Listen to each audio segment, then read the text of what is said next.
Rob Craigie. I'm the race director and also a competitor in the race. The boat is Bellino, a Sunfast 3600, and I represent Sulk.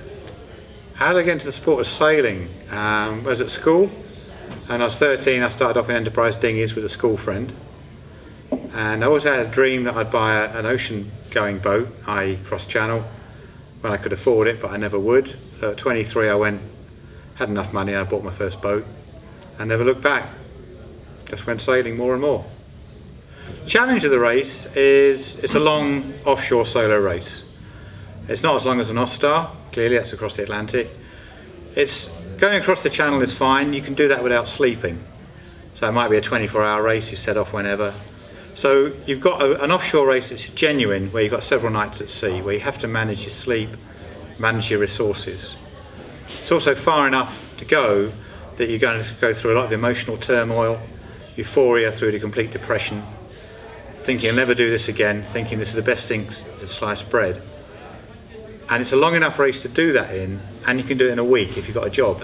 We were discussing in a bar, as you do, in October, and someone said, we were discussing what we're going to do next year, and someone said Fastnet race, and the rest of the evening just faded away, and all we could talk about was the solo Fastnet. And it meets all the criteria, of exciting, long, challenging, and you can do it in a week. That's it. How does it feel for Line Honours in the inaugural race? Feels great. Great. I'm also very aware how it nearly wasn't. I had a good, reasonable start, got out there, and all the 3600s were going faster than me. Very depressing position. So I better navigate better. So that was the first time you think, why am I doing this? Then you make up some distance, you make a right decision on the navigation, you tack earlier than the others, you come out in front, and it's euphoria. Fabulous, you made a great decision, winning. Then you ended up on the south side of the race, off start point, halfway along the channel. And a lot of the boats were on the north side. They hit lack of wind, they all slowed down. I avoided that. Now, that was just luck. I had no idea that the light winds were going to be there, but other boats didn't either. So that was really good. That was euphoric, brilliant. I've made up some distance.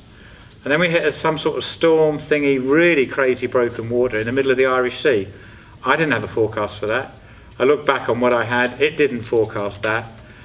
And you had all the emotions of, this is crazy, this is like the perfect storm. It's not as bad as that, of course.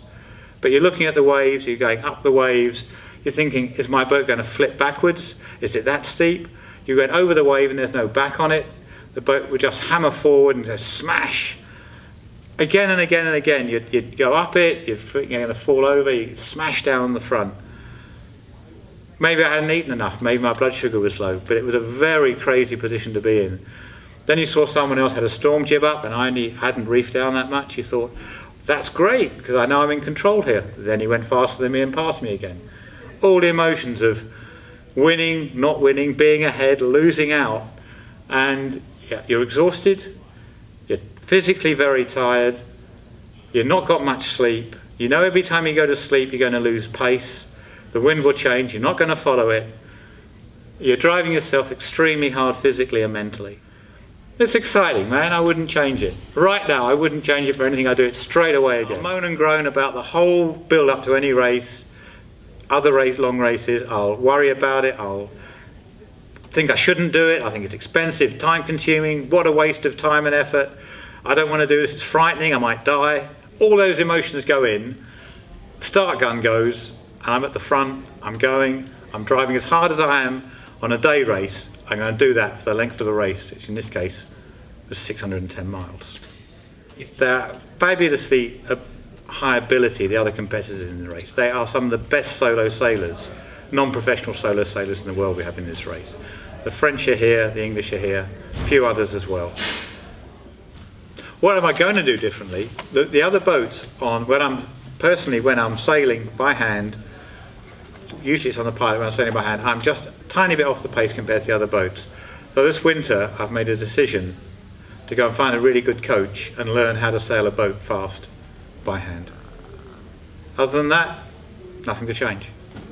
I like the sail maker, the boat, the model, the course, people who organise it, people who've done all the support and the help. It's brilliant. You've got to learn. You've got to know how to solo sail. You've got to go and do some. There's Salk, the organisation that I'm part of, Solo Offshore Racing Club, runs races all through the summer season. Long offshores across the channel, inshore series as well. You've got to know how to handle your boat. And then if you want to do it, that's fine. But just to be exciting and see it as an adventure is not enough. You've got to be able to handle navigation, handle decision making, handle the boat handling has to be high. You have to be prepared and able to handle strong winds, being battered, manage yourself mentally, manage yourself physically. But I don't think even you could cruise around unless you had a sufficient experience on a solo boat.